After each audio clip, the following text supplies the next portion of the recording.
Welcome back to 9th classes and this is Nai Shri. आशा करती हूँ कि आप सभी लोग अच्छे होंगे और अपनी पढ़ाई बेहतरीन तरीके से कर रहे होंगे। आज के इस वीडियो में हम कवर करने वाले हैं जून मंथ का करंट अफेयर्स। बट अभी करंट अफेयर्स स्टार्ट करने से पहले हम जून मंथ के महीने में जितने भी आपके महत्वपूर्ण दिवस हैं और उनकी जो थीम है वो देखेंगे। तो सबसे पहले हम शुरुआत करते हैं 5 जून से। कहाँ से? 5 जून से। 5 जून को हम प्रतिवर्ष क्या सेलिब्रेट करते हैं? 5 जून को हम प्रतिवर्ष विश्व पर्यावरण दिवस सेलिब्रेट करते हैं। ये काफ़ी ज़्यादा महत्वपूर्ण है, विश्व पर्यावरण दिवस। जो विश्व पर्यावरण दिवस आप सेलिब्रेट करते हैं ये 5 जून को किया जाता है। और इस बार की विश्व पर्यावरण दिवस की जो थीम है ये भी आपके लिए काफ़ी महत्वपूर्ण है। ओनली वन अर्थ जो है इस बार की थीम रही है, ओनली वन अर्थ। ठीक, उसके बाद हम आ जाते हैं 7 जून। तो 7 जून को हम एक महत्वपूर्ण दिवस सेलिब्रेट करते हैं। 7 जून को हम प्रतिवर्ष विश्व खाद्य सुरक्षा दिवस मनाते हैं। क्या मनाते हैं? विश्व खाद्य सुरक्षा दिवस। विश्व खाद्य सुरक्षा दिवस हम सेलिब्रेट करते हैं प्रतिवर्ष 7 जून को। ओके, 7 जून के बाद हम आ जाते हैं 8 जून को। 8 जून का दिन भी आपके लिए काफ़ी महत्वपूर्ण है एग्जाम के पॉइंट ऑफ व्यू से, क्योंकि 8 जून को जो आपका दिवस मनाया जाता है विश्व महासागरीय दिवस मनाया जाता है। बट इसकी थीम काफ़ी ज़्यादा महत्वपूर्ण है। तो इस बार की जो थीम रही है आपकी विश्व महासागरीय दिवस की, revitalization collective action for the ocean. Okay, विश्व महासागरीय दिवस, विश्व महासागरीय दिवस, विश्व महासागरीय दिवस। थीम भी आप लोग नोट कर लीजिएगा, revitalization REVITALIZATION collective COLLECTIVE collective action ACTION collective action for the ocean. Revitalization का मतलब होता है पुनरुद्धार, यानी कि पुनरुद्धार। 8 जून हो गया। इसके बाद हम बात करते हैं 10 जून की। तो 10 जून को हम प्रतिवर्ष क्या सेलिब्रेट करते हैं? 10 जून को भी आप लोग नोट कर लीजिएगा। 10 जून को हम विश्व भूगर्भ दिवस मनाते हैं। क्या मनाते हैं? विश्व भूगर्भ दिवस। क्या मनाते हैं? विश्व भूगर्भ दिवस। 10 जून के बाद हम बात करते हैं 14 जून। 14 जून को हम प्रतिवर्ष क्या सेलिब्रेट करते हैं? 14 जून को हम मनाते हैं विश्व रक्तदान दिवस। क्या मनाते हैं? विश्व रक्तदान दिवस। विश्व रक्तदान दिवस, याद रखिएगा, विश्व रक्तदान दिवस। और सबसे ज़्यादा महत्वपूर्ण है आपका 21 जून। बट 21 जून से पहले 17 जून भी आपके लिए महत्वपूर्ण है। तो 17 जून को हम प्रतिवर्ष मनाते हैं मरुस्थलीय एवं सूखा रोकथाम दिवस। मरुस्थलीय एवं सूखा, मरुस्थलीय एवं सूखा रोकथाम दिवस, रोकथाम दिवस। इतना आपने नोट कर लिया होगा। अभी मैं इसको हटा देती हूँ।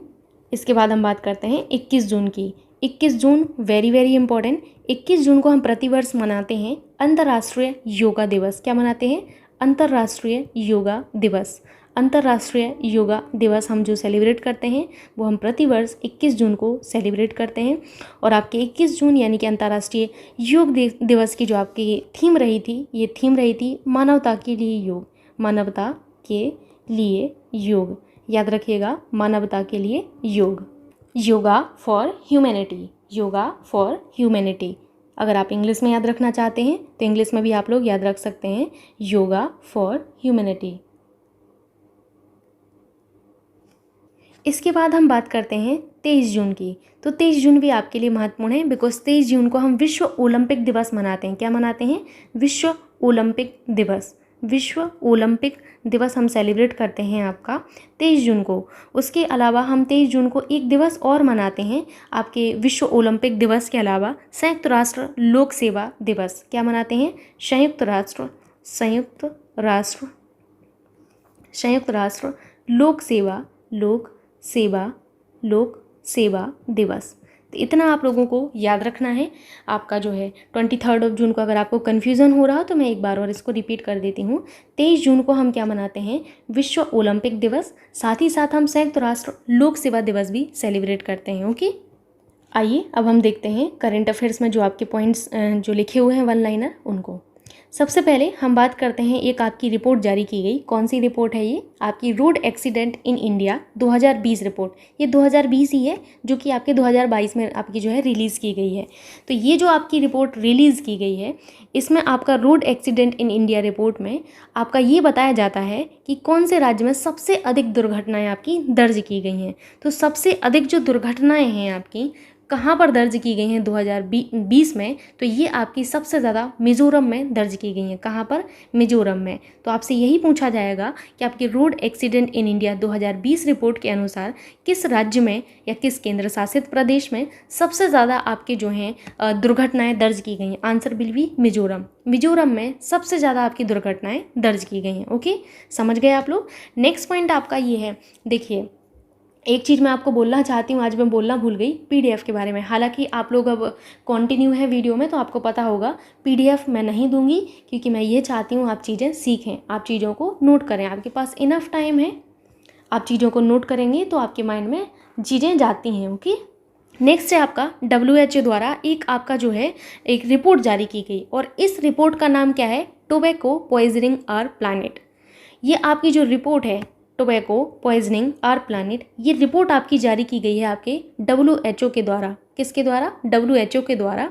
और इन्होंने बताया है कि तंबाकू उद्योग पृथ्वी के वायुमंडल में, जो तंबाकू होता है, आप लोग देखते होंगे कई लोग तंबाकू खाते हैं, तो ये जो तंबाकू उद्योग होते हैं, टोबैको उद्योग जो होते हैं आपके, जहाँ पर टोबैको बनता है, उनके द्वारा पृथ्वी के वायुमंडल में लगभग 84 मिलियन, क्या आप सोच सकते हैं 84 मिलियन टन की बात की जा रही है। ये 84 मिलियन टन कार्बन डाइऑक्साइड ये छोड़ते हैं। तो आप सोच सकते हैं कि ये आपका टोबैको कितना ज़्यादा पॉइजनस है हमारे प्लेनेट के लिए। तो यही इन्होंने बताया है WHO ने। थोड़ा सा WHO के बारे में जान लेते हैं। WHO, आइए, इनका सबसे पहले आपको यही जानना है कि इनकी स्थापना कब हुई थी, हेडक्वार्टर्स कहाँ पर हैं, जो नॉर्मल सी चीज़ें हैं आपको खाली वही जानना है। WHO का पूरा नाम होता है वर्ल्ड हेल्थ ऑर्गेनाइजेशन। क्या होता है? World health organization. World health organization. तो वर्ल्ड हेल्थ ऑर्गेनाइजेशन जो है, 1 मिनट, पेन थोड़ा सा वर्क नहीं कर रहा है, आप लोग 1 मिनट रुक जाइए। Organization, world health organisation.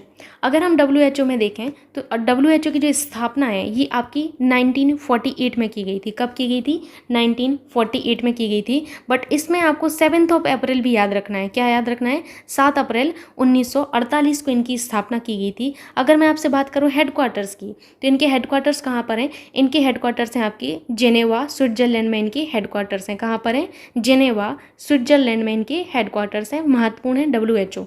Okay, वर्तमान में अगर देखा जाए तो 194 आपके जो है इनकी कंट्री जो है इनके क्या हैं, इनके सदस्य हैं। तो 194 जो है इनकी सदस्य संख्या है। अगर आपसे पूछा जाए कि कितनी कंट्री इनकी जो है सदस्य हैं, तो याद रखिएगा 194।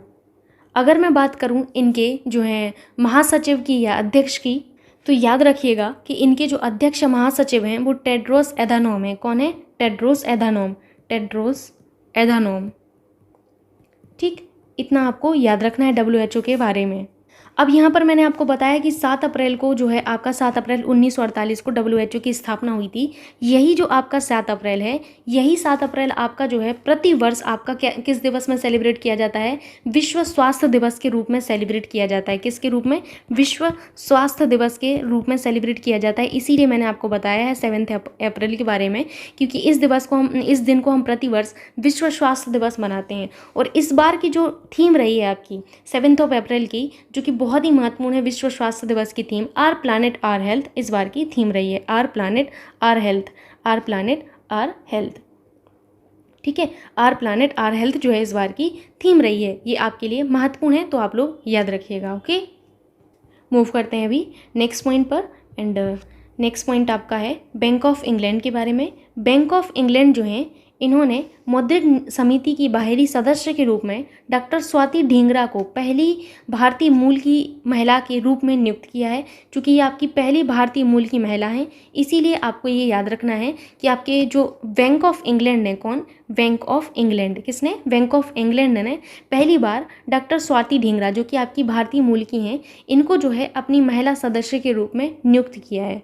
ठीक, नेक्स्ट पॉइंट है आपका कि भारत का लोकपाल कार्यालय, जो कि आपके दक्षिण दिल्ली के नौरोजी नगर में जो आपका वर्ल्ड ट्रेड सेंटर है, वर्ल्ड ट्रेड सेंटर में स्थानांतरित करने की घोषणा की गई है। आपसे यही पूछा जाएगा कि भारत का जो है लोकपाल कार्यालय, इसको कहाँ पर स्थानांतरित करने की घोषणा की गई है, तो दक्षिण दिल्ली के नौरोजी नगर में वर्ल्ड ट्रेड सेंटर में इसको स्थानांतरित करने की घोषणा की गई। कहाँ पर? वर्ल्ड ट्रेड सेंटर में। कहाँ पर? दिल्ली के नौरोजी नगर के। ठीक, मूव करते हैं नेक्स्ट पॉइंट पर।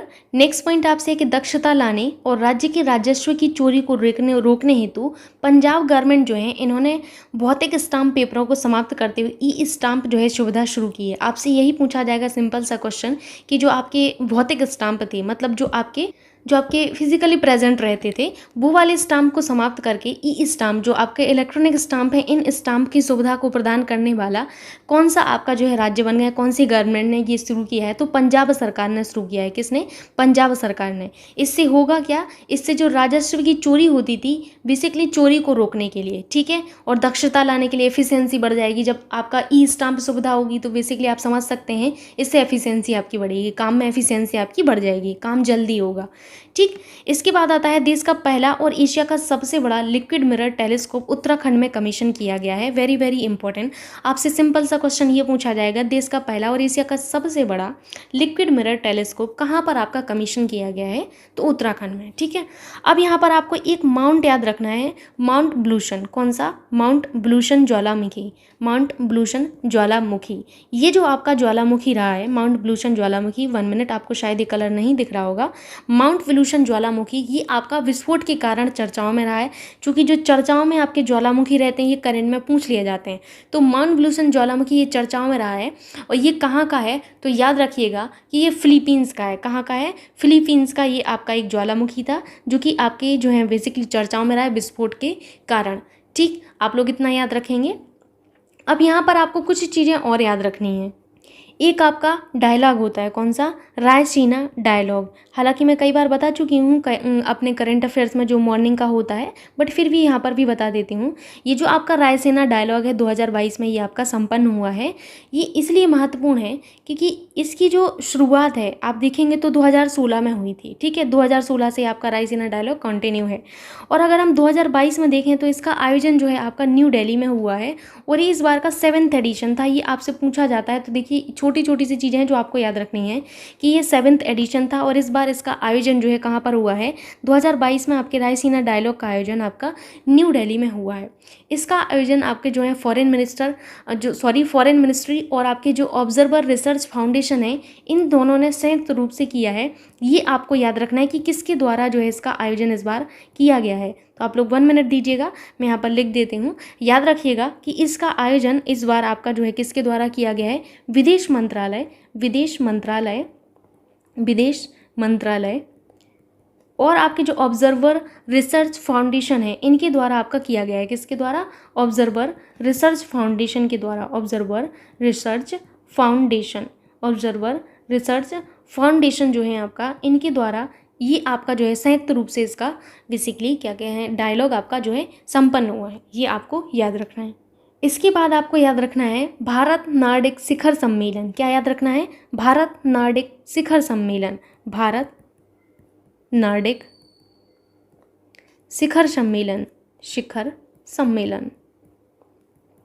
भारत नार्डिक शिखर सम्मेलन जो है आपका, इसका आयोजन जो हुआ था आपका इस बार आपका, तो याद रखिएगा कि इसका आयोजन आपका कोपेनहेग में हुआ था। कहाँ पर? कोपेनहेग में हुआ था। याद रखिएगा कोपेनहेग में इस बार इसका आयोजन हुआ था।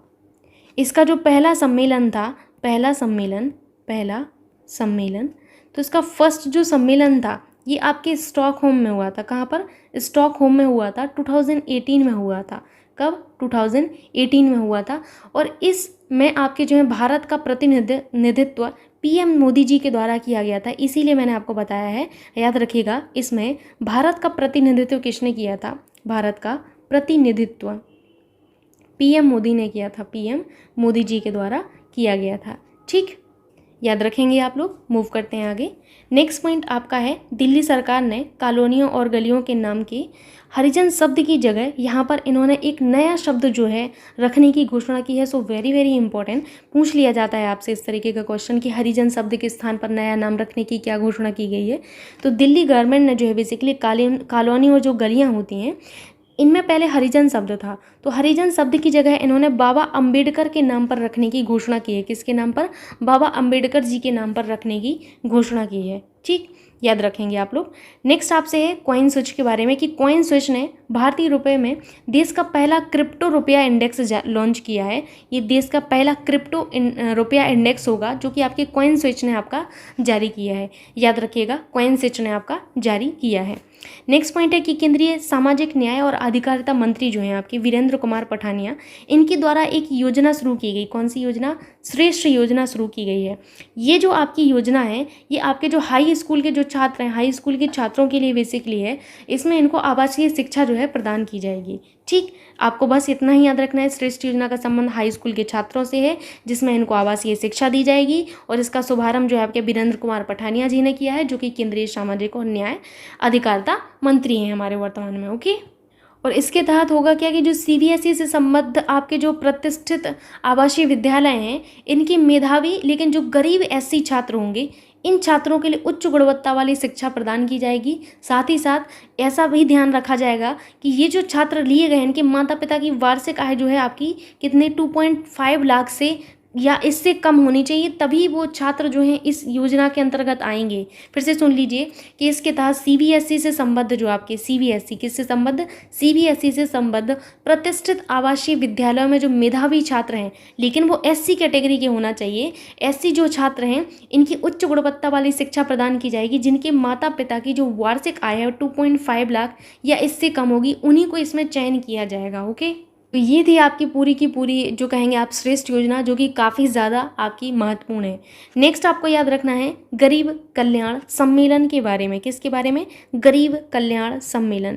ये जो गरीब कल्याण सम्मेलन है इसका आयोजन आपका कहाँ पर हुआ है? तो गरीब कल्याण सम्मेलन का आयोजन आपके शिमला में हुआ है। कहाँ पर हुआ है? शिमला में हुआ है। पीएम मोदी जी के द्वारा पीएम किसान निधि की 11वीं किस्त जो है इसमें जारी की गई। किसकी? पीएम किसान निधि की। पीएम किसान निधि जो है आपका पीएम किसान निधि की 11वीं किस्त इसमें जो है आपकी जो है कहेंगे जारी की गई है। ओके, मूव करते हैं नेक्स्ट पॉइंट पर।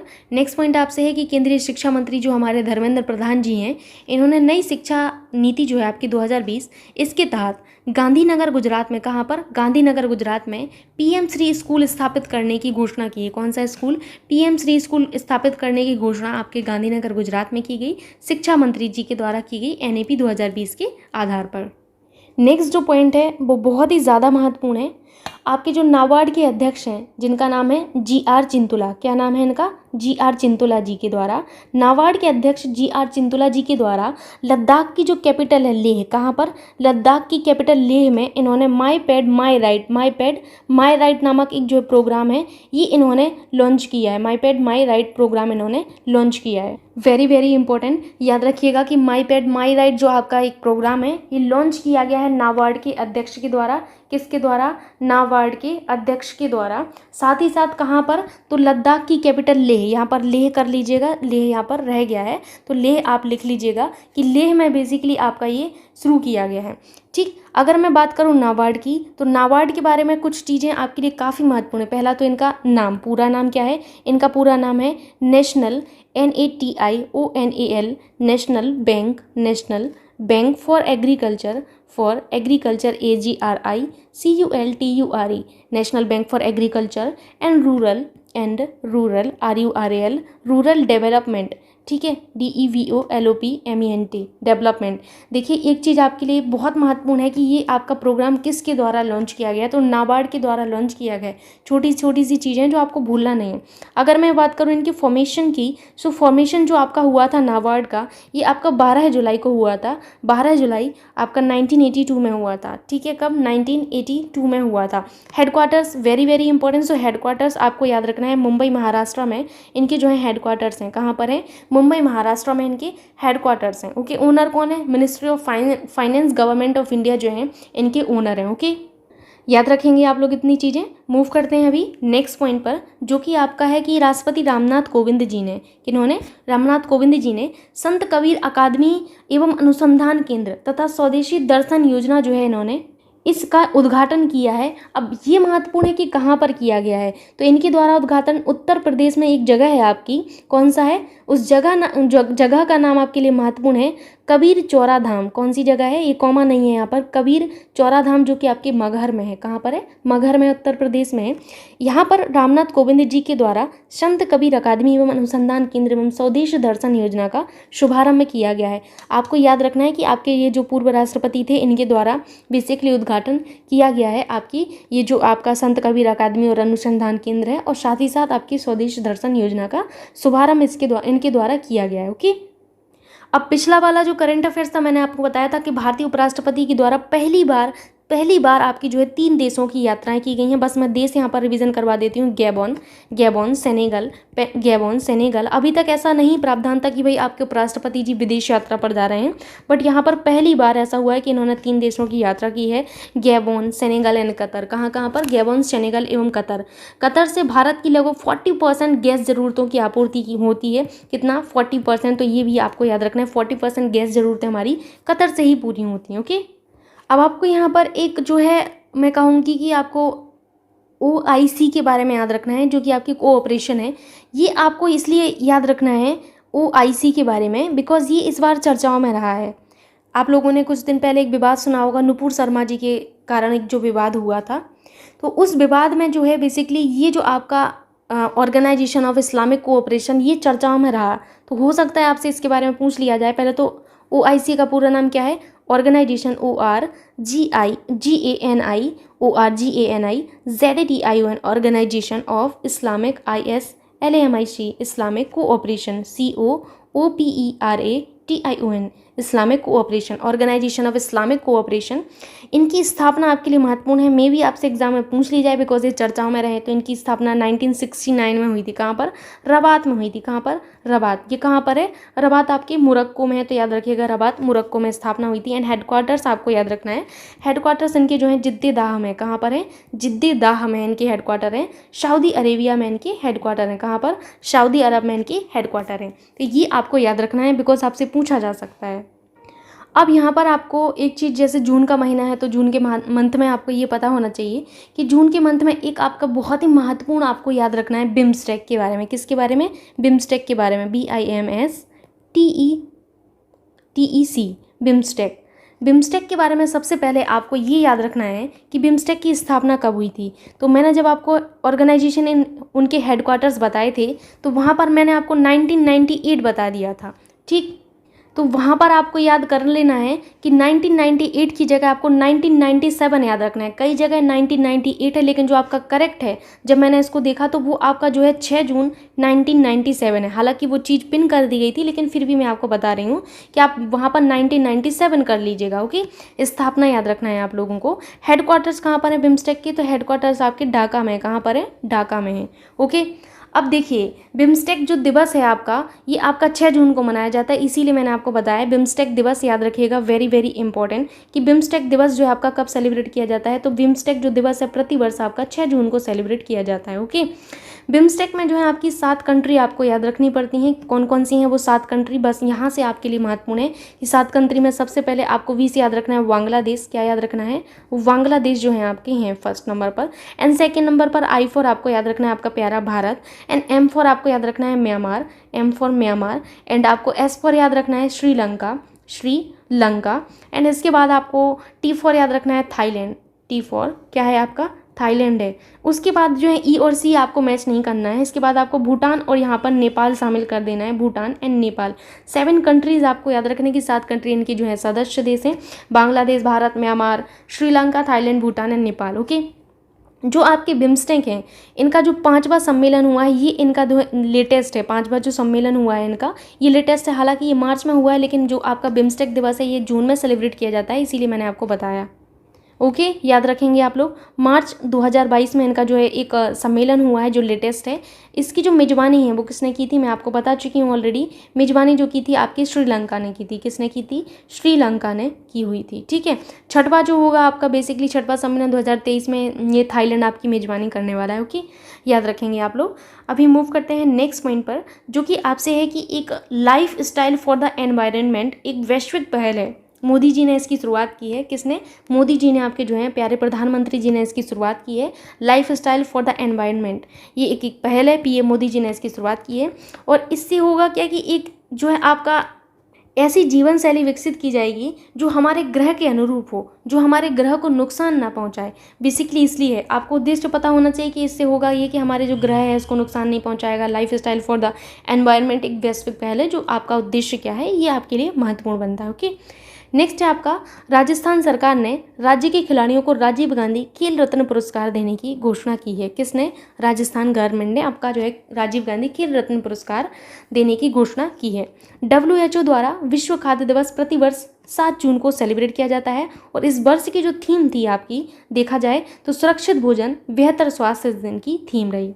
WHO के बारे में ऑलरेडी बता चुकी हूँ। वर्ल्ड हेल्थ ऑर्गेनाइजेशन आपकी स्थापना कब हुई थी WHO की? तो 7 अप्रैल 1948 में स्थापना हुई थी। मैंने बताया हुआ है आप लोगों को। हेडक्वार्टर्स जेनेवा स्विट्जरलैंड में। अध्यक्ष टेड्रोस एधानोम है। 194 कंट्री जो है इनकी सदस्य देश हैं। आपको ये याद रखना है कि इनके द्वारा विश्व खाद्य दिवस प्रतिवर्ष 7 जून को सेलिब्रेट किया जाता है। इस बार की थीम क्या रही है? सुरक्षित भोजन बेहतर स्वास्थ्य की। संयुक्त राष्ट्र महासभा द्वारा प्रतिवर्ष 2018 से आपका जो है 7 जून को इसे मनाने का निर्णय लिया गया। किसके द्वारा? संयुक्त राष्ट्र महासभा द्वारा। याद रखिएगा, लिख लीजिएगा आप लोग कि संयुक्त राष्ट्र महासभा द्वारा 2018 से, यानी कि 2018 में शुरुआत हुआ था। 2018 से 7 जून को, कब? 7 जून को आपका जो है विश्व खाद्य दिवस मनाने का बेसिकली एक जो कहेंगे निर्णय लिया गया। थीम आप सभी लोगों ने देख ही ली है। ओके, अगर मैं आपसे बात करूं UNFAO के बारे में, किसके बारे में? UNFAO क्या है ये? UNFAO food and agriculture organization of the United Nations. याद रखिएगा, food and agriculture AGRICULTURE food and agriculture organization ORGANIZATION organization of the United Nations. तो मैं UN लिख देती हूँ, ऑफ द UN, आप लोग यूनाइटेड नेशंस कर लीजिएगा वहाँ पर। अगर मैं इनकी बात करूँ कि इनकी स्थापना कब हुई थी, तो स्थापना आपके लिए महत्वपूर्ण है कि UNFAO की स्थापना कब हुई थी, बिकॉज ये आपका एक ऑर्गेनाइजेशन है। तो मे भी आपसे पूछ लिया जाए। फॉर्मेशन आप लोग याद रखिएगा 16 अक्टूबर को। कब? 16 अक्टूबर 1945 को जो है इनकी स्थापना की गई थी। कहाँ पर? तो इनकी स्थापना जो है बेसिकली क्यूबेक में की गई थी। कहाँ पर? क्यूबेक में इनकी स्थापना की गई थी। याद रखिएगा, क्यूबेक में इनकी स्थापना की गई थी, क्यूबेक कनाडा। ओके, अगर मैं आपसे पूछूं कि इनका हेडक्वार्टर कहाँ पर है, तो इनका हेडक्वार्टर महत्वपूर्ण है कि इनका हेडक्वार्टर रोम, इटली में है। कहाँ पर है? रोम, इटली में इनका हेडक्वार्टर है। ओके, अगर मैं पूछूं इनके डायरेक्टर जनरल कौन है, तो याद रखिएगा डायरेक्टर जनरल जो इनके वर्तमान में है वो कौन है? आपके कू डोगे। कौन है? कू डोगे, जो कहाँ के हैं आपके? ये आपके चाइना के हैं। तो आप लोग याद रखिएगा कू डोग, KUDONGYU, कुडोंग। कहाँ के हैं ये? चाइना के हैं। ओके, लिख लीजिएगा चाइना। ये आपके वर्तमान में डायरेक्टर जनरल हैं आपके UNFAO के। ओके, अब यहाँ पर खाद्य की बात की गई है, तो यहाँ पर आपको एक खाद्य सुरक्षा सूचकांक याद रखना है, जो कि बहुत इंपॉर्टेंट है। मे भी आपसे एग्जाम में पूछ लिया जाए। तो एक आपका खाद्य सुरक्षा सूचकांक आपको याद रखना है, खाद्य सुरक्षा सूचकांक, यानी कि इंडेक्स की बात की जा रही है। सूचकांक का मतलब क्या होता है? इंडेक्स होता है। ठीक, तो खाद्य सुरक्षा दिवस जो है आपका, इसी अवसर पर ये आपका बेसिकली रिलीज़ किया गया है आपका ये सूचकांक। तो इसमें बड़े राज्यों में याद रखिएगा कि बड़े राज्यों की श्रेणी में आपका जो मतलब शीर्ष राज्य रहा है वो तमिलनाडु रहा है। छोटे राज्यों में आपका जो शीर्ष स्थान रहा है, छोटे राज्यों में शीर्ष स्थान गोवा का रहा है। किसका? गोवा का। अगर मैं बात करूँ UT की, यूनियन टेरिटरीज की, तो आपका जम्मू कश्मीर जो है आपका शीर्ष पर रहा है। ठीक है, और इसी अवसर पर आपका जो है आयुर्वेद आहार भी जारी किया गया।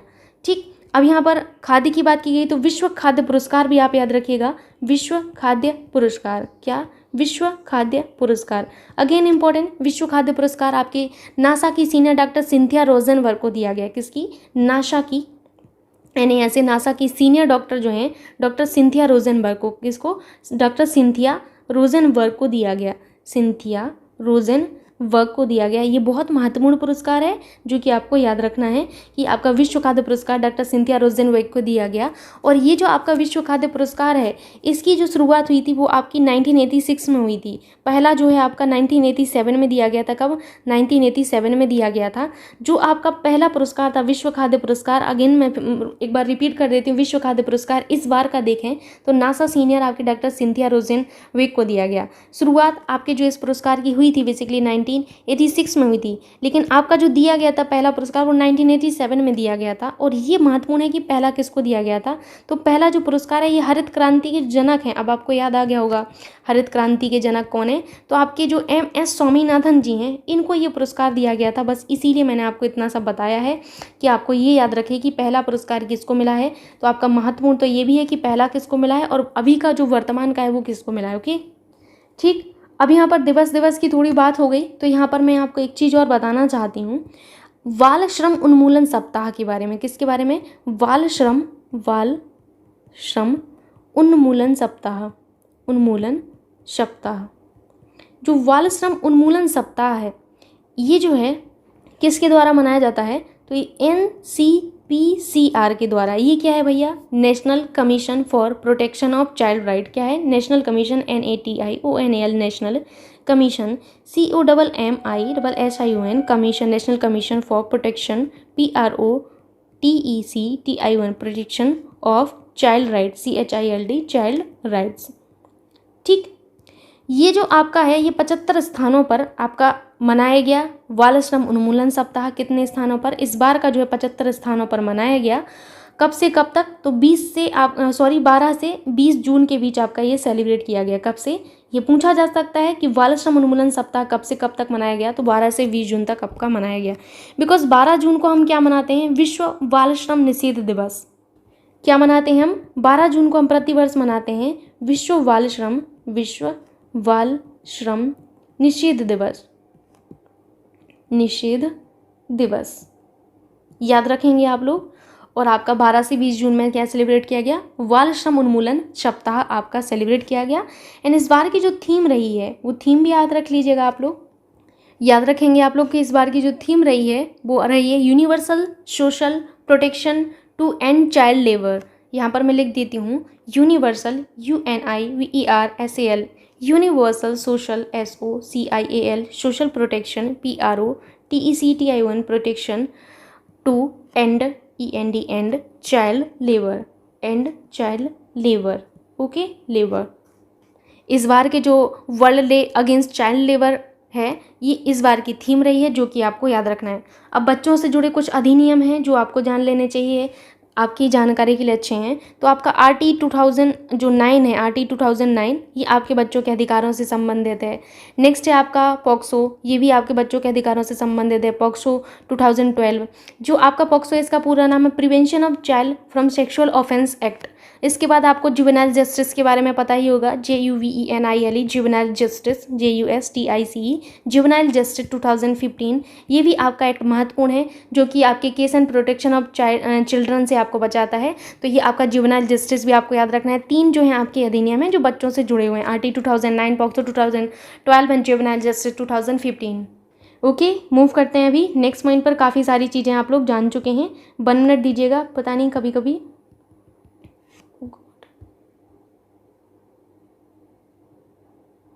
पेन थोड़ा सा ब्लिंक कर जाता है। अभी ठीक है, ठीक। सो अभी आपने इतनी सारी चीज़ें देख ली हैं। नेक्स्ट पॉइंट है आपका कि सिक्किम के मुख्यमंत्री प्रेम सिंह तमांग ने ब्लू डक को, किसको? ब्लू डक को सिक्किम की राज्य की तितली घोषित किया है। तो आपसे पूछा जा सकता है कि सिक्किम राज्य की नई तितली किसको घोषित किया गया है, तो ब्लू डक। आप लोग याद रखेंगे ब्लू डक को आपका सिक्किम राज्य की नई राज्य की तितली के रूप में घोषित किया गया है।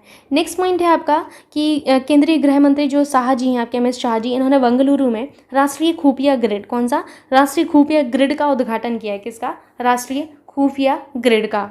याद रखिएगा आप लोग। नेक्स्ट आपका जो है एनवायरमेंट परफॉर्मेंस इंडेक्स के बारे में, ये आपका जो है 2022 में रिलीज़ किया गया है।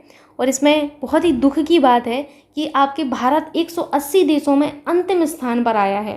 तो ये रिपोर्ट आपके लिए महत्वपूर्ण है क्योंकि ये बहुत बुरा प्रदर्शन है हमारी तरफ से। तो याद रखिएगा, पर्यावरण प्रदर्शन सूचकांक 2022, एनवायरमेंटल परफॉर्मेंस इंडेक्स 2022 में भारत 180 देशों में अंतिम स्थान पर है। दुनिया में सबसे स्थायी देशों के रूप में डेनमार्क फर्स्ट स्थान पर आया है। डेनमार्क आपका अभी भी पहले ही नंबर पर है आपके पर्यावरण प्रदर्शन सूचकांक में, एनवायरमेंटल परफॉर्मेंस इंडेक्स में। ओके, याद रखेंगे आप लोग, महत्वपूर्ण है आपके लिए। नेक्स्ट है आपका कि पहली बार भारत ने लुसाने स्विट्जरलैंड में आयोजित FIH हॉकी 5S चैंपियनशिप के फाइनल में पोलैंड को हराकर जीत हासिल की है। किसको हराया है? पोलैंड को हराकर भारत ने पहली बार आपका जो है FIH हॉकी 5S चैंपियनशिप में एक जो है जीत दर्ज की है, जो कि आपके स्विट्जरलैंड में आयोजित किए गए थे। कहाँ पर? स्विट्जरलैंड में। नेक्स्ट पॉइंट है आपका भारतीय महिला क्रिकेट टीम की जो कप्तान है मिताली राज जी। कौन है? मिताली राज। इन्होंने अंतर्राष्ट्रीय क्रिकेट के जितने भी प्रारूप हैं इन सभी प्रारूपों से संन्यास लेने की घोषणा की है। तो आपसे पूछा जा सकता है कि हाल ही में किस महिला क्रिकेटर ने अंतर्राष्ट्रीय क्रिकेट के सभी प्रारूपों से संन्यास लेने की घोषणा की है? तो आपका आंसर होगा मिताली राज। ये कहाँ की हैं? तो ये आपके जोधपुर राजस्थान की हैं। कहाँ की हैं? जोधपुर राजस्थान की हैं मिताली राज जी। ओके, मूव करते हैं अभी नेक्स्ट पॉइंट पर। एंड नेक्स्ट पॉइंट आपसे है कि फ्रांस के चैटोरॉक्स में पैराशूटिंग विश्व कप की महिलाओं की 10 metre air rifle standing SH1 में अवनी लेखरा ने विश्व रिकॉर्ड स्कोर के साथ आपका स्वर्ण पदक जीता है। तो याद रखिएगा, आपकी पैराशूटिंग विश्व कप की महिलाओं की 10 मीटर एयर राइफल में आपकी अवनी लेखरा ने स्वर्ण पदक जीता है। किसने? अवनी लेखरा जी ने। ठीक, नेक्स्ट है आपका अंतर्राष्ट्रीय मुद्रा कोष यानी कि IMF के जो प्रबंध निदेशक हैं क्रिस्टलिना जॉर्जिवा, इन्होंने भारतीय नागरिक कृष्णा श्रीनिवास को एशिया प्रशांत विभाग का निदेशक नियुक्त किया है। ये बहुत ही महत्वपूर्ण है, याद रखिएगा कि एशिया प्रशांत विभाग का निदेशक आपके जो हैं क्रिस्टलिना जॉर्जिवा ने भारतीय नागरिक कृष्णा श्रीवास्तव को नियुक्त किया है। किसने? IMF के प्रबंध निदेशक। IMF यानी कि इंटरनेशनल मॉनेटरी फंड, जिसे आप हिंदी में कहते हैं अंतर्राष्ट्रीय मुद्रा कोष। International INTERNATIONAL international monetary MONETARY monetary fund, international monetary fund.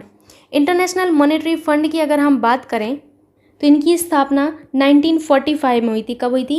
1945 में हुई थी। हेडक्वार्टर्स इनके जो हैं वॉशिंगटन DC में इनके वर्तमान में हेडक्वार्टर्स हैं। तो आप लोग याद रखिएगा वॉशिंगटन DC में जो है इनके वॉशिंगटन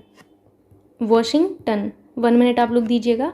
वॉशिंगटन, मैं यहाँ पर लिख देती हूँ वॉशिंगटन DC में इनके हेडक्वार्टर्स हैं। याद रखेंगे आप लोग। क्रिस्टलिना जॉर्जिवा आप सभी को पता ही है कि इनके जो है महासचिव हैं। पहली उप प्रबंध महानिदेशक IMF की वेरी इंपॉर्टेंट, इनकी जो फर्स्ट उप प्रबंध निदेशक बनी है ये आपके लिए काफ़ी महत्वपूर्ण है। तो पहली उप प्रबंध निदेशक आपकी गीता गोपीनाथ बनी है। कौन बनी है? गीता गोपीनाथ बनी है। गीता गोपीनाथ लिख लीजिएगा। ये पहली उप प्रबंध निदेशक रही हैं, इसीलिए आपकी काफ़ी ज़्यादा महत्वपूर्ण है। और 190 देश जो हैं आपके इनके सदस्य देश हैं, जिनमें से आपका 190वां यानी कि सबसे लास्ट वाला जो रहा है वो कौन रहा है? अंडोरा रहा है। कौन रहा है? अंडोरा ही है ये। ठीक है, याद रखिएगा अंडोरा। ओके, मूव करते हैं अभी नेक्स्ट पॉइंट पर। 1 मिनट आप लोग दीजिएगा। नेक्स्ट पॉइंट आपसे है कि सांग्रीला डायलॉग की मेजबानी सिंगापुर ने की है। तो पूछा यह जाएगा कि सांग्रीला डायलॉग जो है आपका, इसकी मेजबानी किसने की है? सिंगापुर ने की है। अभी मैंने आपको जो है रायसीना डायलॉग भी बताया था, तो दोनों को आप लोग याद रखिएगा। महात्मा गांधी जो ग्रामीण रोजगार गारंटी योजना है मनरेगा, इसके तहत 2 साल के लिए NG ओझा को लोकपाल नियुक्त किया गया है। किसको? NG ओझा को लोकपाल नियुक्त किया गया है आपकी जो नरेगा है इसके तहत। याद रखेंगे, महत्वपूर्ण ये योजना एक ऐसी योजना है जिसके बारे में हर एक चीज़ महत्वपूर्ण है। तो याद रखिएगा कि NK ओझा को जो है लोकपाल के रूप में नियुक्त किया गया है। उद्योगपति रतन टाटा को महाराष्ट्र के राज्यपाल भगत सिंह कोश्यारी द्वारा साहित्य की मानद डायरेक्टर उपाधि से सम्मानित किया गया है। किसको? आपके रतन टाटा जी को। ये आपके उद्योगपति हैं, बिजनेसमैन हैं, जिन्हें महाराष्ट्र के जो राज्यपाल जी हैं भगत सिंह कोश्यारी, इनके द्वारा साहित्य की मानद डायरेक्टर उपाधि से सम्मानित किया गया है। नेक्स्ट पॉइंट पर चलते हैं, जो कि आपसे है कि 12वें विश्व व्यापार संगठन, कौन सा? 12वें विश्व व्यापार संगठन वर्ल्ड ट्रेड ऑर्गेनाइजेशन का मंत्री स्तरीय सम्मेलन जेनेवा स्विट्जरलैंड में WTO के मुख्यालय में आयोजित किया गया। तो आपको यही याद रखना है कि WTO का जो 12वां आपका सम्मेलन हुआ है जेनेवा स्विट्जरलैंड में, WTO का जो हेडक्वार्टर्स है यहीं पर आपका जो है आयोजित हुआ है। अगर मैं आपसे बात करूं वर्ल्ड ट्रेड ऑर्गेनाइजेशन की, तो वर्ल्ड ट्रेड ऑर्गेनाइजेशन के बारे में याद रखना है कि इनकी स्थापना कब हुई थी। तो याद रखिएगा कि इनकी स्थापना 1995 में हुई थी। कब? 1995 में। Founded in 1995। याद रखिएगा। हेडक्वार्टर्स अभी आप लोगों ने देख लिया है कि इनके हेडक्वार्टर्स जेनेवा स्विट्जरलैंड में। कहाँ पर है? जेनेवा स्विट्जरलैंड में जो है इनकी हेडक्वार्टर्स हैं। याद रखिएगा आप लोगों के। डायरेक्टर जनरल आपकी याद रखिएगा नागोजी ओकोन जो हैं डायरेक्टर जनरल। मैं यहाँ पर लिख देती हूँ, डायरेक्टर जनरल जो है कौन है? नागोजी NNGOZI OKON ONJO, ठीक है, नागोजी ओकोंजो, इनकी जो है वर्तमान में डायरेक्टर जनरल है। नेक्स्ट पॉइंट है आपका कि तेलंगाना के जो आपके राहुल श्रीवास्तव हैं, कौन है? राहुल श्रीवास्तव, इन्हें भारत के 74वें ग्रैंड स्लैम जो है बनाया गया है। तो याद रखिएगा आपके 74वें ग्रैंड स्लैम कौन बने हैं? राहुल श्रीवास्तव, राहुल श्रीवास्तव, याद रखिएगा राहुल श्रीवास्तव। अब आपसे ये पूछा जा सकता है कि हर सिगरेट पर चेतावनी छापने वाला दुनिया का पहला देश कौन बन गया है? तो याद रखिएगा ये बहुत महत्वपूर्ण है। सिगरेट की जो आपका है हर सिगरेट व प्रत्येक सिगरेट पर ये इन्होंने जो है चेतावनी छापने का जिम्मा उठाया है। किसने उठाया है? आपका कनाडा ने उठाया है। शायद यहाँ पर कंट्री का नाम मिसिंग है, तो पहला देश आपका कनाडा बन गया है। याद रखिएगा कनाडा बन गया है, लिख लीजिएगा। पहला ऐसा देश जो हर एक सिगरेट पर चेतावनी छापेगा, फिर भी लोग कंज्यूम तो करेंगे ही, याद रखिएगा आप लोग। ओके, नेक्स्ट पॉइंट है आपका भारत यूरोपीय संघ सुरक्षा और रक्षा परामर्श पहली बार ब्रुसेल्स बेल्जियम में आयोजित किया गया। कहाँ पर? ब्रुसेल्स बेल्जियम में आपका आयोजित किया गया है भारत यूरोपीय संघ सुरक्षा और रक्षा परामर्श, ठीक है। भारत का पहला ब्लॉकचेन सक्षम यूपीआई सेवा प्रदाता कौन बना है? तो भारत का पहला ब्लॉकचेन सक्षम यूपीआई सेवा प्रदाता XP.Live बन गया है। कौन बन गया है? XP.Live बन गया है। इराक के बाद सऊदी अरब को पीछे छोड़कर भारत का दूसरा सबसे बड़ा तेल आपूर्तिकर्ता देश कौन बन गया है? रूस बन गया है। कौन? रूस। तो इराक को किसने छोड़ा है पीछे? तो याद रखिएगा आपका इराक को पीछे छोड़ते हुए सऊदी अरबिया ने पीछे छोड़ते भारत का दूसरा सबसे बड़ा तेल आपूर्तिकर्ता देश आपका रशिया बन चुका है, ठीक। नेक्स्ट पॉइंट है आपका पीएम मोदी ने देह जो आपका गांव है पुणे में, कहाँ पर है? देह गांव आपका पुणे में है। यहाँ पर जगत गुरु श्री संत तुकाराम महाराज जी का जो एक मंदिर है, इस मंदिर का उद्घाटन किया गया है। और ये जो आपका मंदिर है ये 17वीं शताब्दी के संत तुकाराम जी को समर्पित है। तो आपसे यही पूछा जाएगा कि आपके श्री संत तुकाराम महाराज जी के मंदिर का उद्घाटन कहाँ पर किया गया है? पुणे में। पुणे में कहाँ पर? देह गांव में। और शुभारंभ किसके द्वारा किया गया? उद्घाटन आपके पीएम मोदी जी के द्वारा किया गया है। और ये जो है आपके 17वीं शताब्दी के आपके एक संत थे तुकाराम जी। कौन सी शताब्दी के? 17वीं शताब्दी के। मूव करते हैं नेक्स्ट पॉइंट पर आपका कि आपकी एक रिपोर्ट है ग्लोबल स्टार्टअप इकोसिस्टम रिपोर्ट। इस रिपोर्ट में किफ़ायती प्रतिभा में आपके केरल राज्य को एशिया में सबसे पहला स्थान प्राप्त हुआ है। किसको? केरल राज्य को। याद रखिएगा ग्लोबल स्टार्टअप इकोसिस्टम रिपोर्ट में आपका केरल राज्य ने पहला स्थान हासिल किया है किफ़ायती प्रतिभा के मामले में, ठीक। अमेरिकी जो राष्ट्रपति हैं जो बाइडेन, इनके द्वारा आरती प्रभाकर को, किसको? आरती प्रभाकर को, ये नाम आपको भूलना नहीं है, बहुत महत्वपूर्ण है। आरती प्रभाकर जो है इनको white house office of science and technology policy के प्रमुख के रूप में नियुक्त किया गया। किसके रूप में?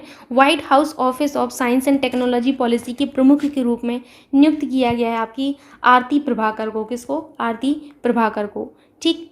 अगला जो पॉइंट है ये काफ़ी ज़्यादा महत्वपूर्ण है, ये आपसे पूछा जा सकता है, यूपी से रिलेटेड है। उत्तर प्रदेश जो मंत्रिमंडल है, तो उत्तर प्रदेश मंत्रिमंडल ने वन्य जीव संरक्षण अधिनियम वाइल्ड लाइफ प्रोटेक्शन एक्ट आपका कब का है? 1972 का है, याद रखिएगा।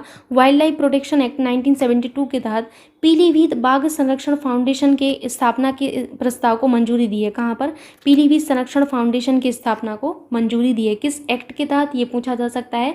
तो वन्य जीव संरक्षण अधिनियम 1972 के अंतर्गत। किसके अंतर्गत? वन्य जीव संरक्षण अधिनियम 1972 के अंतर्गत। अगला पॉइंट है कृषि और आपके प्रसंस्कृत खाद्य उत्पाद निर्यात विकास प्राधिकरण ने आम के निर्यात को बढ़ावा देने के लिए, किसके? जो मैंगो हैं, मैंगो के निर्यात को बढ़ावा देने के लिए बहरीन में 8 दिवसीय आम उत्सव का आयोजन किया है। आपसे ये पूछा जाएगा कि 8 दिवसीय आम का आयोजन आपके कृषि एवं प्रसंस्कृत खाद्य उत्पादन निर्यात विकास प्राधिकरण के द्वारा कहाँ पर किया गया है? तो बहरीन में किया गया है। बहुत इंपॉर्टेंट है, बहरीन में आपका 8 दिवसीय एक आम उत्सव का आयोजन किया गया। ओके, नेक्स्ट पॉइंट है जो कि बहुत ज़्यादा इंपॉर्टेंट है। पहले ऐसा होता था जो आपके सेप्टिक टैंक थे इनको साफ़ करने के लिए आपको कई सारे जो हैं कर्मचारियों की ज़रूरत पड़ती थी, लेकिन अब ऐसा होगा कि आपको यहाँ पर ह्यूमन बीइंग की ज़रूरत ही नहीं पड़ेगी। अब आपका जो है एक रोबोट होगा, रोबोट जो है बेसिकली सेप्टिक टैंक को साफ़ करेगा। तो ऐसा काम किसने किया है? आईआईटी मद्रास ने किया है। किसने? आईआईटी मद्रास ने एक ऐसा रोबोट डिज़ाइन किया है जिससे आपके मानव जो हैं इनकी हस्तक्षेप, मानव हस्तक्षेप का क्या मतलब है? जिसमें आपको लोगों की ज़रूरत नहीं होगी, मानव हस्तक्षेप के बिना सेप्टिक टैंक को आपका साफ़ किया जाएगा। नेक्स्ट पॉइंट है दुनिया के सबसे बड़े जीवित पौधा जो है इसकी खोज आपके पश्चिमी ऑस्ट्रेलिया में की गई है। पश्चिमी ऑस्ट्रेलिया का मतलब क्या है? जैसे ये आपका ये ऑस्ट्रेलिया है।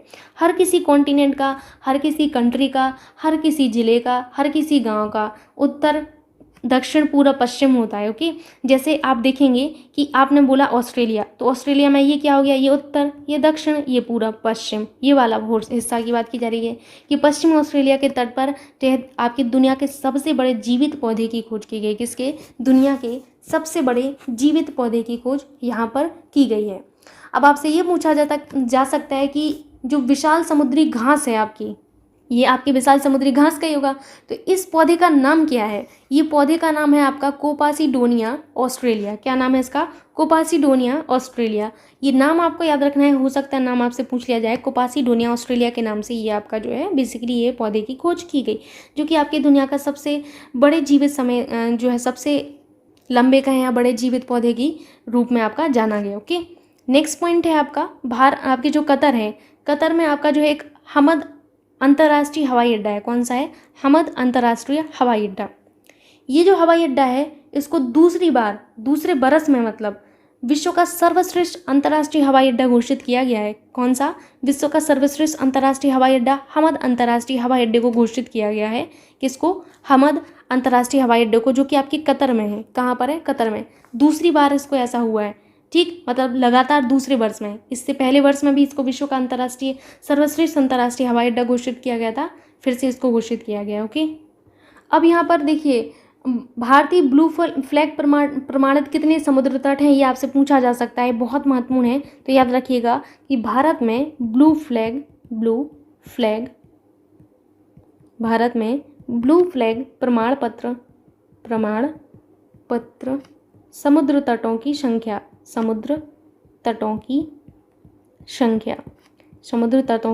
जो संख्या है ये आपकी 10 है। कितनी है? 10 है। तो भारत में ब्लू फ्लैग प्रमाण पत्र समुद्र तटों की जो संख्या है वर्तमान में ये 10 है। याद रखिएगा। अब ये आपको नहीं याद रखना है कि कौन कौन सा है, आपको संख्या याद रखनी, खाली 10 है। फिर भी अगर आप जानना चाहते तो मैं एक बार बता देती हूँ।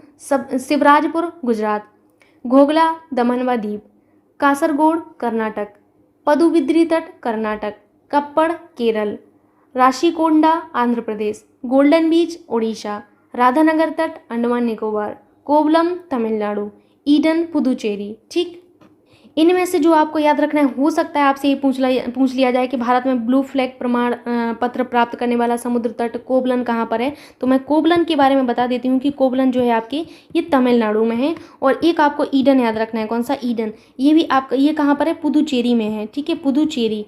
जो आपके महत्वपूर्ण है वो मैं आपको बता देती हूँ, यही 2 आपके लिए महत्वपूर्ण है जो आपको याद रखना है। ओके, मूव करते हैं अभी नेक्स्ट पॉइंट पर, जो कि आपसे है कि ओलंपिक चैंपियन नीरज चोपड़ा ने फिनलैंड के कुओर्ट्रेन खेलों में भाला आपके जो फेंक है जेवलिन थ्रो स्पर्धा है, इसमें अपना पहला जो है इस सत्र का पहला स्वर्ण पदक जीता है। आपसे यही पूछा जाएगा कि आपका जो है नीरज चोपड़ा जी ने किस आपके खेलों में बेसिकली स्वर्ण पदक जीता है। तो आपके कुओर्ट्रेन खेलों में इन्होंने भाला फेंक स्पर्धा में स्वर्ण पदक जीता है। याद रखिएगा आप लोग, महत्वपूर्ण है आपके लिए कि स्वर्ण पदक इन्होंने बेसिकली आपको ये तो पता ही है कि आपके भाला फेंक के लिए कौन फेमस है। 1 मिनट आप लोग दीजिएगा। ठीक, याद रखिएगा आप लोग। मूव करते हैं नेक्स्ट पॉइंट पर, जो कि आपसे है पीएम मोदी ने पावागढ़ हिल पंचमहल जिला, जो कि आपके गुजरात में है, यहाँ पर पुनर्निर्मित कालिका मंदिर का उद्घाटन किया है। पूछा यही जाएगा कि कालिका माता मंदिर का उद्घाटन कहाँ पर किया गया है। तो पावागढ़ हिल पंचमहल जो आपका जिला है गुजरात में, यहाँ पर किया गया है मोदी जी के द्वारा। इंटरनेशनल डे ऑफ योगा के बारे में अब आप जान लीजिए थोड़ा सा, काफ़ी महत्वपूर्ण है इंटरनेशनल डे ऑफ योगा। तो इंटरनेशनल योगा डे जो है आपका प्रतिवर्ष 21 जून को सेलिब्रेट किया जाता है। कब? 21 जून को। 21 जून को इस बार की जो थीम थी अभी अभी आपको बताई है, योगा फॉर ह्यूमैनिटी। तो आपका जो अंतर्राष्ट्रीय योग दिवस रहा है, इसके अवसर पर आयुष मंत्रालय ने 2 व्यक्तियों, किसको? 2 व्यक्तियों को, ध्यान से सुनिएगा, 2 व्यक्तियों और 2 संगठनों को 2022 के लिए योग के विकास और संवर्धन में उत्कृष्ट योगदान के लिए प्रधानमंत्री पुरस्कार देने की घोषणा की है। आपसे यही पूछा जाएगा कि अंतर्राष्ट्रीय योग दिवस के अवसर पर कितने व्यक्तियों को प्रधानमंत्री पुरस्कार देने की घोषणा की गई है। तो 2 व्यक्ति और 2 संगठन हैं। ठीक, अगर मैं व्यक्तियों में बात करूं तो आपको याद रखना है, व्यक्तियों में आपके भिक्खु, इनका नाम ही यही है। ठीक है, संघ सेना, भिक्खु संघ सेना। और एक और आपको याद रखना है, रोजो रोड्रिग्स। कौन? रोजो रोड्रिग्स। तो ये जो है आपके, इनको जो है व्यक्तिगत श्रेणी में दिया गया है आपका जो है प्रधानमंत्री पुरस्कार। संगठन में आपका the divine life society, the divine life society जो कि आपके उत्तराखंड में है, याद रखिएगा, the divine life society Uttarakhand. व ब्रिटिश व्हील ऑफ योग, द ब्रिटिश व्हील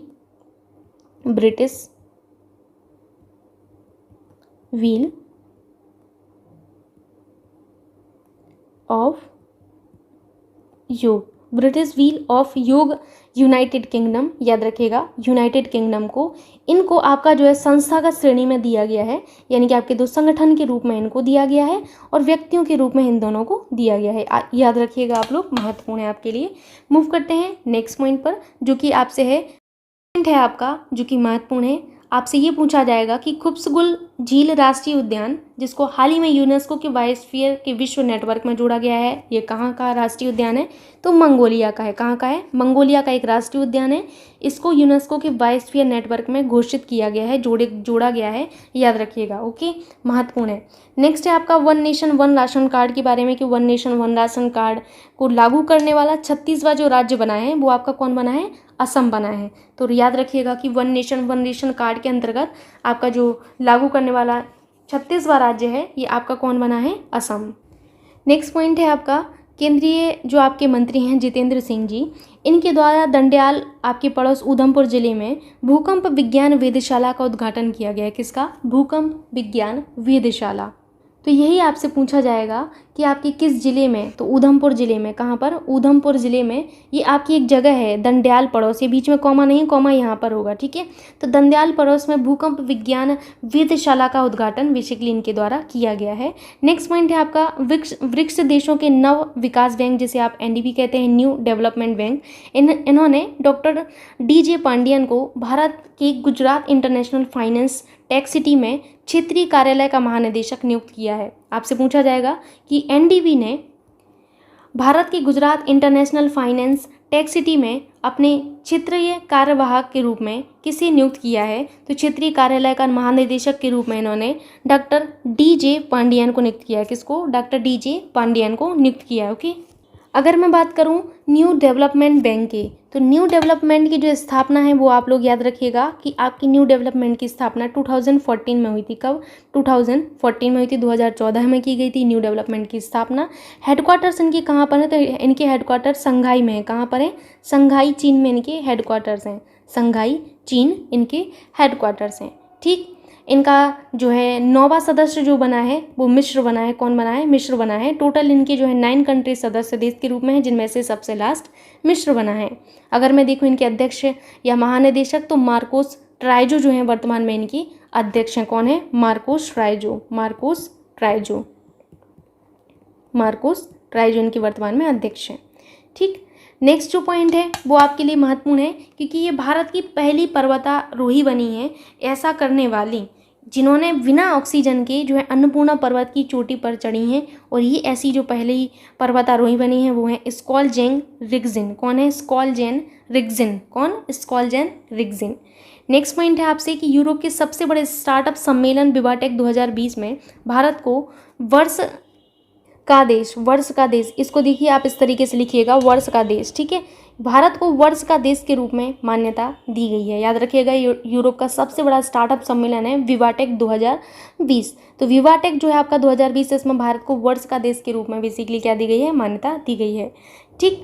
भारत ने अफगानिस्तान को, किसको? अफगानिस्तान को, याद रखिएगा, भारत ने अफगानिस्तान को जो है सहायता के तौर पर आपका जो है 3000 मीट्रिक टन गेहूं जो है भेजा है। ये आपसे पूछा जा सकता है कि भारत ने किस देश को जो है 3000 मीट्रिक टन गेहूं भेजा है, तो याद रखिएगा अफगानिस्तान को भेजा है। क्वांटिटी भी याद रखना है, हो सकता है क्वांटिटी आपसे पूछ ली जाए। नेक्स्ट है आपका अंतर्राष्ट्रीय टेनिस हॉल ऑफ फेम में भारत के विजय अमृतराज को गोल्डन अचीवमेंट अवार्ड से सम्मानित किया गया है। किसको? आपके विजय अमृतराज को गोल्डन अचीवमेंट अवार्ड से सम्मानित किया गया है। भारतीय ओलंपिक संघ का कार्यवाहक अध्यक्ष अनिल खन्ना को नियुक्त किया गया है। किसको? अनिल खन्ना जी को नियुक्त किया गया है। नेक्स्ट पॉइंट है आपका केंद्र शासित प्रदेश जो आपका है जम्मू कश्मीर। तो केंद्र शासित प्रदेश जम्मू कश्मीर में G20 शिखर सम्मेलन 2023 का आयोजन किया जाएगा। कहाँ पर? जम्मू कश्मीर में आपके G20 शिखर सम्मेलन 2023 का आयोजन किया जाएगा। नेक्स्ट पॉइंट जो आपका है ये है कि दिल्ली में स्थित आपकी जो कंपनी है जिसका नाम है IG ड्रोन, इसको एयरवर्ड्स द्वारा आपका जो है किसके द्वारा? एयरवर्ड्स द्वारा सर्वश्रेष्ठ ड्रोन संगठन स्टार्टअप श्रेणी से सम्मानित किया गया है। किसको? दिल्ली में स्थित एक आपकी IG ड्रोन है, इसको एयरवर्ड्स द्वारा सर्वश्रेष्ठ ड्रोन संगठन स्टार्टअप श्रेणी में शामिल किया गया है। ठीक, अगला पॉइंट है कि भारत ने अंतर्राष्ट्रीय समुदाय से वर्ष 2030 तक कम से कम 30% भूमि, जल और महासागरों की रक्षा करने का लक्ष्य बनाए रखने की घोषणा की है। कब तक? 2030 तक। आपको वर्ष याद रखना है इसमें। ओके, जो लास्ट पॉइंट है आपसे वो ये है कि सभी 4 ग्रैंड स्लैम, कौन सी 4 ग्रैंड स्लैम है वो आपको मैं बताई हुई हूँ, ऑस्ट्रेलिया, फ्रेंच, विंबलडन, US। तो ये जो 4 ग्रैंड स्लैम है, इन 4 ग्रैंड स्लैम में आपका 80 या उससे अधिक मैच जीतने वाले पहले खिलाड़ी नोवाक जोकोविच हैं। कौन है? नोवाक जोकोविच हैं। कहाँ के हैं? ये सर्बिया के टेनिस प्लेयर हैं नोवाक जोकोविच। याद रखिएगा, सर्बिया के टेनिस प्लेयर हैं नोवाक जोकोविच।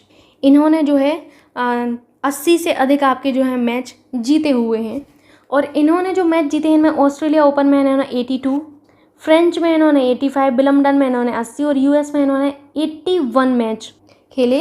तो आपको ये याद रखना है कि इन्होंने 80 या इससे अधिक जो है मैच जीते हैं और ये सबसे ज़्यादा जो है कहूँगी, आप ये मान सकते हैं कि सबसे अधिक मैच जीतने वाले ये पहले खिलाड़ी हैं नोवाक जोकोविच जी, जो आपके सर्बिया के टेनिस प्लेयर हैं। ओके, याद रखिएगा आप लोग। सो ये आपका लास्ट पॉइंट था।